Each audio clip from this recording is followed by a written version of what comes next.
ঘরের টিন পর্যন্ত পানি উঠে গেল। তখন আমার দাদা নিজের জীবন বাঁচানোর জন্য, নিজের জীবনকে রক্ষা করার জন্য একটি গাছের উপর উঠলেন। আমার দাদা দেখতে পেলেন একজন মহিলা তার ছোট্ট একটা সন্তান নিয়ে একটি ঘরের টিনের উপর উঠলেন। তিনি তো আর গাছে উঠতে পারেন না, তাই একটি ঘরের টিনের উপর উঠলেন।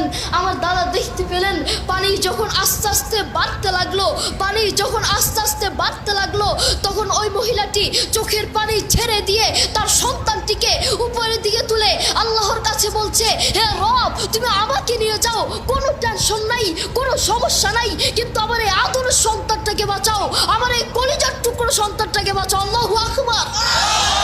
দেখেছেন আপনার প্রতি আপনার মায়ের কত ভালোবাসা, কত মায়া, কত টান। সেই মাকেই আপনি আপন মনে করেন না।